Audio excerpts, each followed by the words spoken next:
You're listening to an Airwave Media Podcast. What's something you learned in history class that you feel like wasn't the whole truth? Better yet, what's something you didn't learn at all that was omitted completely? That's what I like to call redacted history. My name is Andre White, the host of the Redacted History Podcast, the place where history's forgotten events, heroes, and villains get their story told, one episode at a time. The Redacted History Podcast. Real history never dies. Stream the Redacted History Podcast on Apple Podcasts, Spotify, or wherever else you get your podcasts.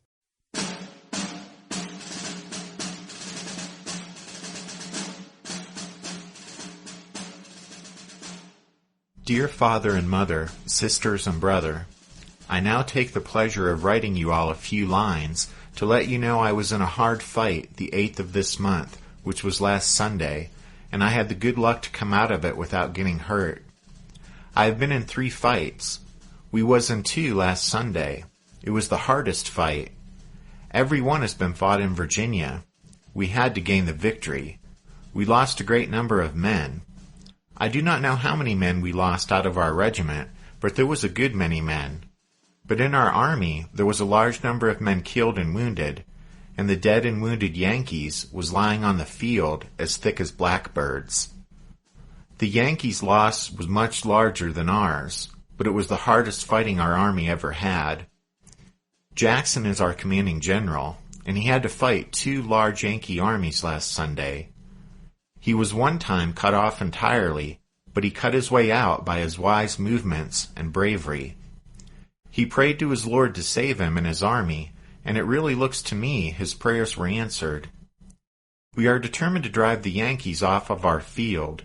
The Yankees are now burning the towns and destroying all the property they can, but we will kill the last one of them if they don't leave this state. I wish I could see you all and tell you all about it. I trust in God that He may spare my life to the end of the war, so I may come home and see you and tell you all about my ups and downs in Virginia. Write soon. Nothing more at present. I remain your affectionate son. Private Sidney J. Richardson, 21st Virginia, Trimble's Brigade. Having survived some of the hottest action at Cross Keys, Richardson wrote home about the fighting. At the time of that battle, the 22-year-old farmer's son from Stewart County, Georgia, had been in the service for almost a year. 11 months later, he was slightly wounded at Chancellorsville. Sidney Richardson was killed in action during the Confederate attack on Union-held Plymouth, North Carolina, in April 1864. We are now 5 or 6 miles from the battlefields. After the rout of Shields' column on the 9th, General Fremont became alarmed and retreated down the valley, and the last I heard of him, he was at New Market. Jackson could have put him to total rout on the 9th if he had not been attending to Shields. This is the 2nd day we have been at this place, but I think it is more than probable that we will be on the march again tomorrow. We think that 2 days of quiet at one place is a wonderful resting spell. Our general will certainly not give us much time while there is an enemy to meet. He is a singular man and has some striking military traits of character and some that are not so good. A more fearless man never lived, and he is remarkable for his industry and energy. He is strictly temperate in his habits and sleeps very little. Often while near the enemy, and while everybody except the guards are asleep, he is on his horse and gone, nobody knows where. I often fear that he will be killed or taken. Our men curse him for the hard marching he makes them do, but still the privates of the whole army have the most unbounded confidence in him. They say he can take them into harder places and get them out better than any other living man, and that he cannot be caught asleep or taken when awake. He's an ardent Christian. On the 8th, when he ordered me to charge through the bridge and take the enemy's guns at the other end, he turned his horse around, raised both hands, closed his eyes, and prayed till the guns were taken and the enemy put to flight. All this has at least a good moral influence over the men. Colonel Samuel Fulkerson, 37th Virginia, Tolliver's Brigade. Even though Fulkerson joined other officers in filing a complaint against Stonewall Jackson following the Army's brutal Romney Winter campaign, the colonel from Estillsville, Virginia, and Jackson eventually came to hold each other in the highest regard. In the letter I just read, dated 2 days after the fighting at Port Republic, Fulkerson wrote admiringly of his commander. A few weeks later, Stonewall Jackson wept at the news of Fulkerson's death at the Battle of Gaines' Mill.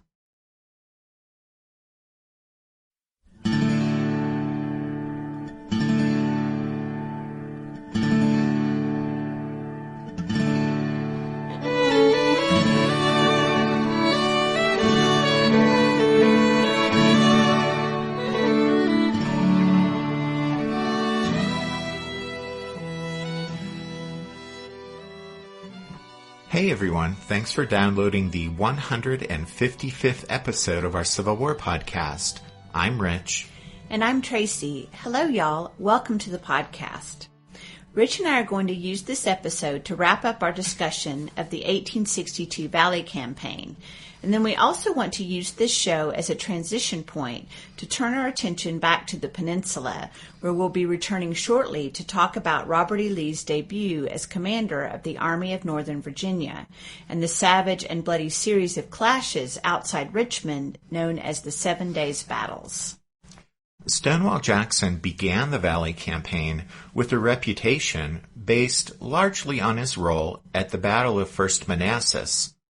Although generally admired and blessed with one of the best nicknames in American military history, he didn't rank up there with the more famous Confederate generals such as Joseph E. Johnston and P.G.T. Beauregard.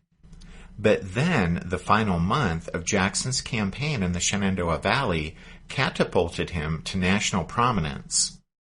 Contemporary writings by soldiers and civilians, newspaper accounts, and various other sources show that it was the Valley Campaign which produced the mighty Stonewall so familiar to students of the Civil War. By mid-1862, the odd, former VMI professor had become a towering figure in both the Confederacy and the North. In stark contrast to Jackson, the principal federal generals in the Valley Campaign have been criticized or even ridiculed by countless historians and other writers. In most accounts of the Valley Campaign, Nathaniel Banks, John C. Fremont, James Shields, Robert H. Milroy, and Irvin McDowell appear as clumsy foils to the brilliant Stonewall, bumbling their way through a comedy of errors and frustrating Abraham Lincoln in the process. The dramatic events in the Shenandoah Valley between March and early June 1862 took on fabulous proportions in the mind of the Confederate public as those events unfolded. But it's important to keep in mind, and we tried to point this out frequently, that the Valley Campaign functioned at the time as a secondary front in an Eastern theater in which strategic military affairs were dominated by George McClellan's big offensive against Richmond. The scale of combat in the upcoming 7 Days battles, which will mark the fierce climax of Little Mac's effort to capture the Confederate capital, those battles dwarf the fighting in the half-dozen engagements fought in the Valley between Jackson and his various Federal opponents. In the costliest of the 7 Days battles, nearly twice as many men will fall at Gaines' Mill on June 27th as were lost in all of Stonewall's battles in the Shenandoah combined. The strategic stakes were also much higher at Richmond, since the results of the fighting there profoundly affected the course of the entire war, a result which really was beyond the power of the much smaller forces that strove for superiority in the Shenandoah Valley. But nevertheless, Jackson's Valley Campaign fully merits the intense scrutiny it has received over the years, because first, its timing gave it a psychological importance on the Confederate home front, out of all proportion to the number of men actually involved, and then second, because Jackson's activities in the Shenandoah completely upset the Union plan to send McClellan reinforcements from other parts of Virginia.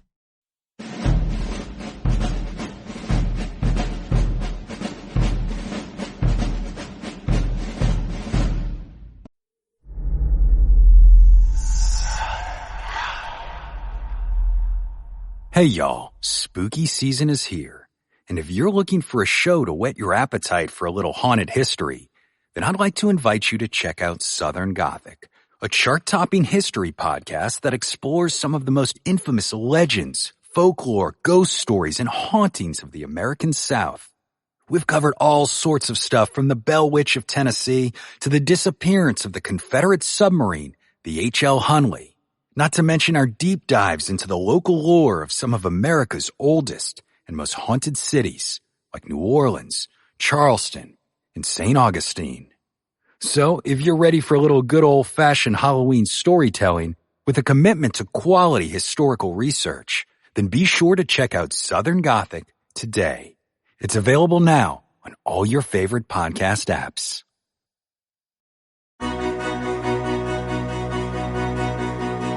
History never says goodbye. It just says, see you later. Edward Galeano was right when he said that. Events keep happening over and over again in some form. And that's the reason I produce the podcast, My History Can Beat Up Your Politics. What is it? We take stories of history and apply them to the events of today to help you, perhaps, understand them better. We are also part of Airwave Media Network. I've been doing the program since 2006. That's a long time, and the show has a long name. My History Can Beat Up Your Politics. Find me wherever you get podcasts.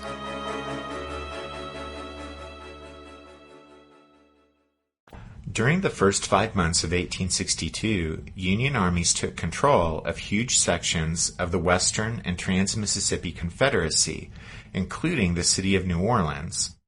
In the east, McClellan was leading the Army of the Potomac up the peninsula ever closer to Richmond. The Confederate people searched in vain for inspiring news from the battlefield, even as they hotly debated the constitutionality and necessity of a controversial National Conscription Act passed in mid-April. Now that push had come to shove, none of the Confederacy's senior generals seemed able to lead the way to victory. Albert Sidney Johnston, held in such high esteem by Confederate President Jefferson Davis, had been killed at Shiloh. P.G.T. Beauregard, the hero of Fort Sumter and co-victor with Joseph E. Johnston at the Battle of First Manassas, had fallen afoul of Davis and been transferred to the war's Western Theater, where he added little luster to his record. And then Joe Johnston, also feuding with Jefferson Davis, had withdrawn from Northern Virginia and then retreated up the peninsula without a major battle, and he showed little inclination to display the type of aggressive generalship favored by the Confederate populace. The grim Confederate picture changed when Stonewall Jackson, on the strength of his victories in the Shenandoah Valley, shot into national prominence. Jackson's string of victories in the Valley provided an enormous psychological and emotional boost for Southerners long denied good news from their armies. In terms of that impact on the Confederate home front, what had happened in those engagements counted for less than when it had happened. Newspapers across the South prophesied that Stonewall's victories would yield rich results and praised his style of leadership, and it mattered little that the battles, by and large, had been minor affairs with relatively few casualties. A number of Southern newspapers, sharing their readers' impatience with retreats or inactivity, celebrated Jackson's offensive-minded, aggressive generalship. One Richmond paper raved that, quote, Jackson and his army in 1 month have routed Milroy, annihilated Banks, discomfited Fremont, and overthrown Shields. Was there ever such a series of victories won by an inferior force, by dauntless courage and consummate generalship?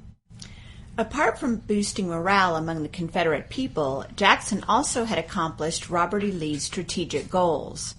Lee would take charge of the rebel troops defending the Confederate capital after Joseph E. Johnston was wounded on May 31st. But prior to that, in the spring of 1862, Lee served behind a desk in Richmond as Jefferson Davis's principal military advisor.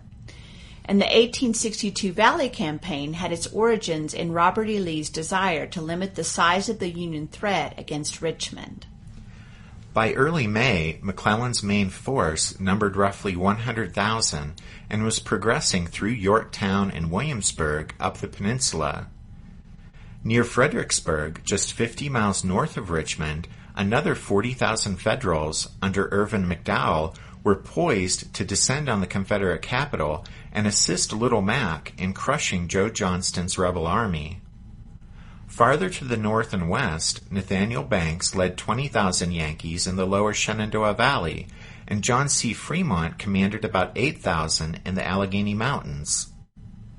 But Lee proposed reinforcing Jackson with Richard S. Ewell's division, bringing Confederate strength in the valley to about 17,000 men, after which he wanted Stonewall to engage Banks and Fremont in such a way as to prevent their joining either McDowell or McClellan. Jackson had taken an initial step toward this end with an offensive movement in late March that resulted in the First Battle of Kernstown. Although a Confederate tactical defeat, Kernstown nevertheless had persuaded the Federals to hold Banks and Fremont in the valley, which in turn set up Stonewall's subsequent success. Not only did Banks remain far from Richmond, but McDowell's troops at Fredericksburg were also withheld from McClellan. When the military moment of truth came at Richmond in the form of the 7 days' battles, the Confederates benefited immensely from the absence of McDowell's troops. Military historians, through subsequent decades, have fully appreciated what Stonewall Jackson had accomplished, and they've used his Valley Campaign as a case study in how to frustrate a series of opponents through rapid movement, deception, and a willingness to take risks. Jackson, displaying resourcefulness, unbending purpose, and a penchant for speed and audacity, in the spring and early summer of 1862 earned the adoration of the Southern people and eclipsed in popularity all other Confederate generals.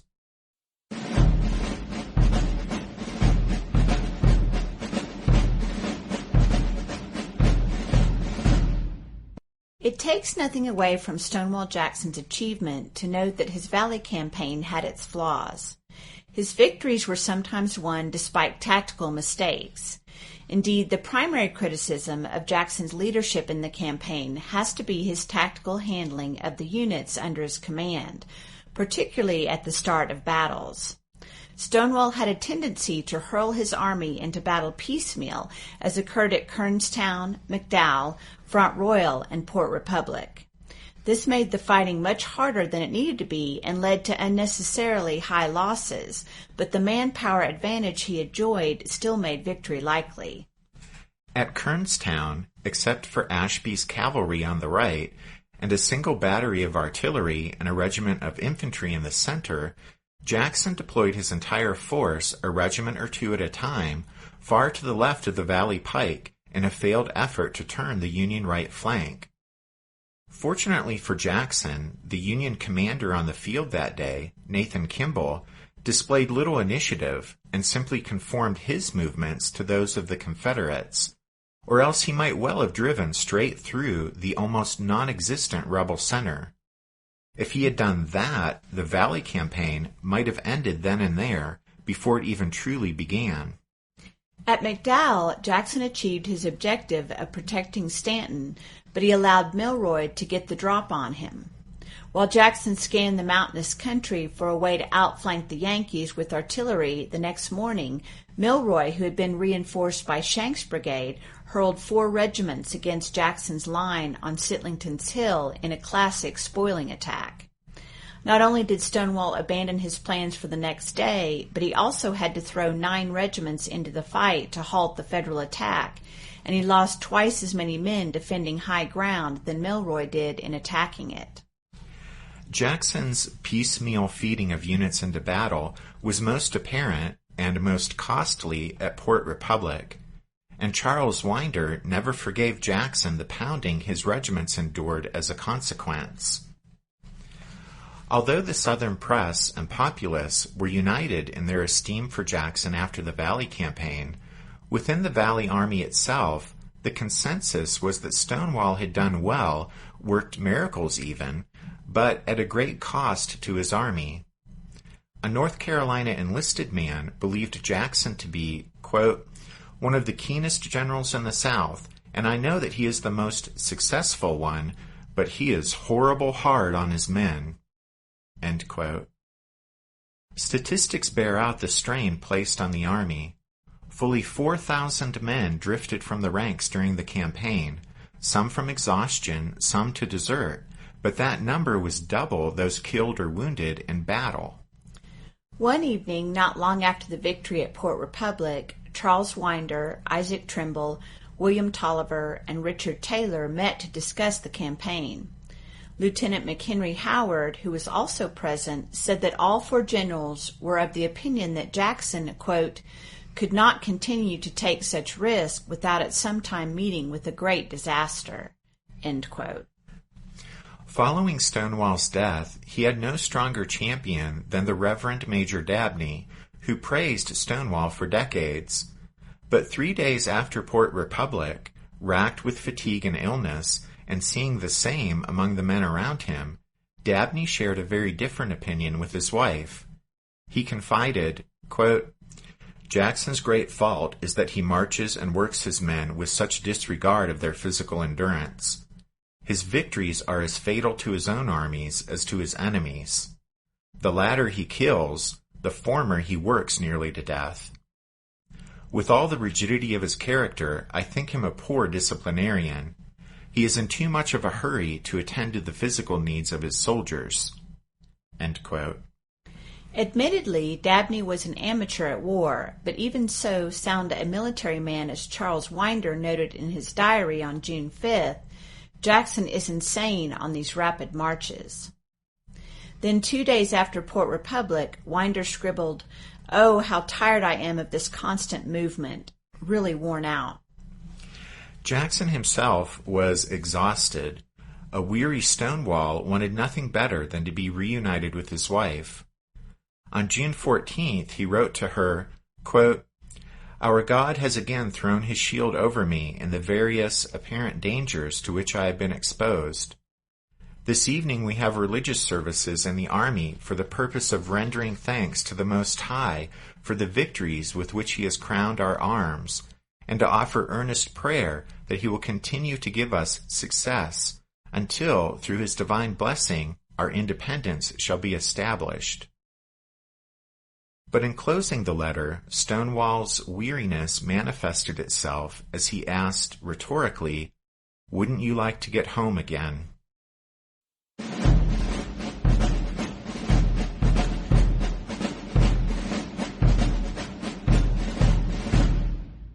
But thoughts of home would have to wait.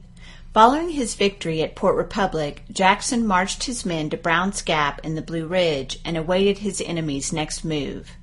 But when Shields at Luray and Fremont at Harrisonburg showed no signs of advancing, Stonewall descended again into the valley. The army bivouacked at Waiter's Cave between Port Republic and Stanton. The tenacious Jackson was determined to keep plaguing the Yankees. Within days of his victory at Port Republic, he floated an ambitious idea in a message to Robert E. Lee.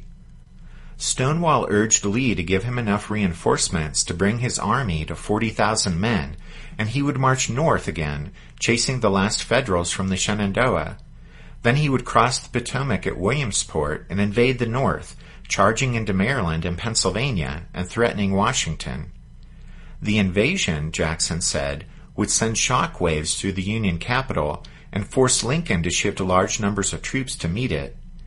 Even McClellan's army at the gates of Richmond would have to be withdrawn and shipped north. It would change the entire course of the war and perhaps win it for the Confederacy. Lee was tempted, but following Joseph E. Johnston's wounding, he was now in active field command of the Confederate Army charged with turning back McClellan from the gates of Richmond, and Lee felt the full weight of that responsibility, as the Yankees were now so close to the rebel capital they could hear the city's church bells ringing the hours at night. Finally, Lee decided. With the Federals in the valley no longer seeming to pose a threat, Confederate priorities lay elsewhere, and as Lee wrote, quote, "The first object now is to defeat McClellan." Lee was about to counterattack, and he needed every man he could lay his hands on to drive McClellan away from the endangered Confederate capital. On June 16th, therefore, Lee summoned Stonewall and the Valley Army to Richmond. After correctly deducing that Fremont and Shields were in no condition to cause mischief in the Shenandoah Valley, Lee told Jackson, quote, "The present seems to be favorable for a junction of your army and this. If you agree with me, the sooner you can make arrangements to do so, the better."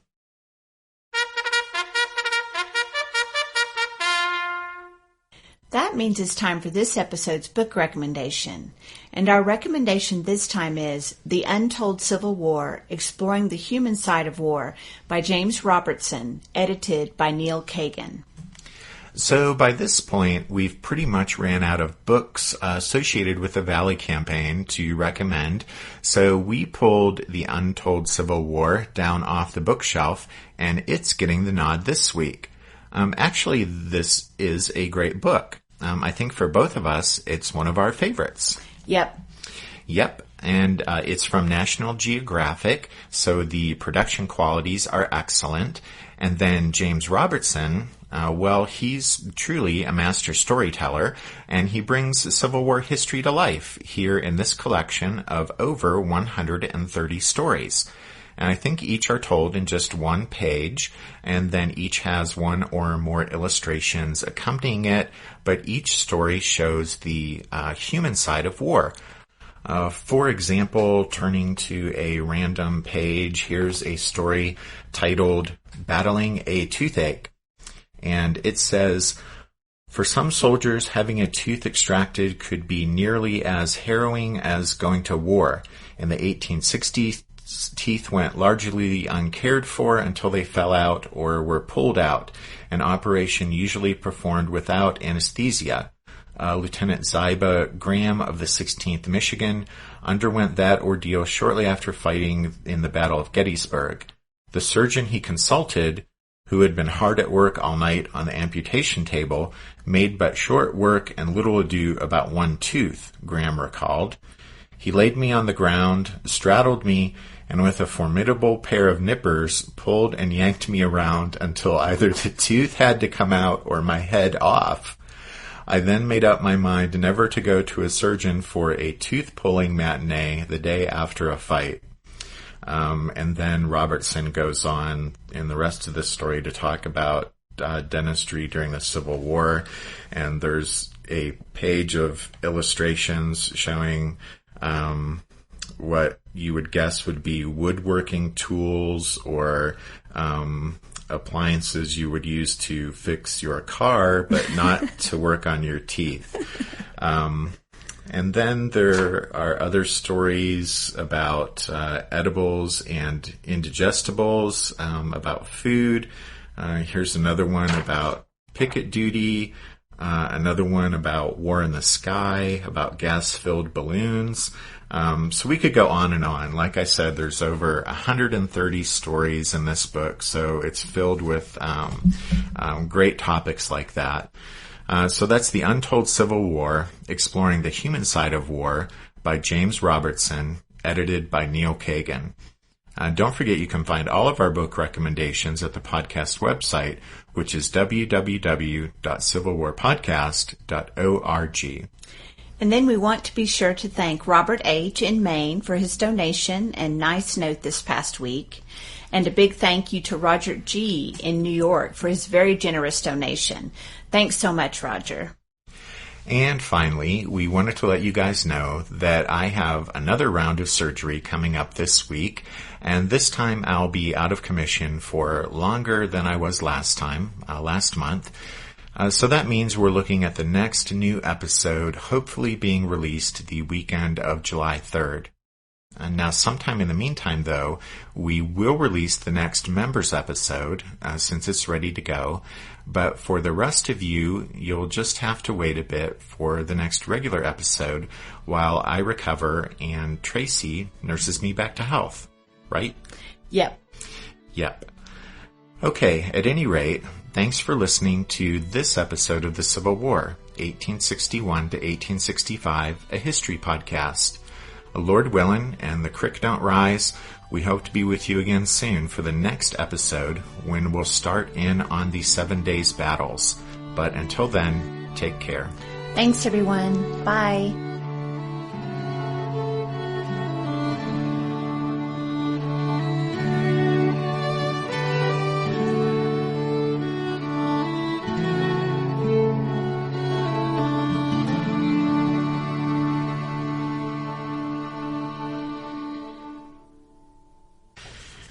Okay, so let me get this here. So anyway, do you think that if things go south with this surgery this week, that you and your second husband will finish the podcast? Rich! Well, I mean, you and I put so much effort into it. It would be nice if you and this other guy would pick up where we left off and finish it. Rich!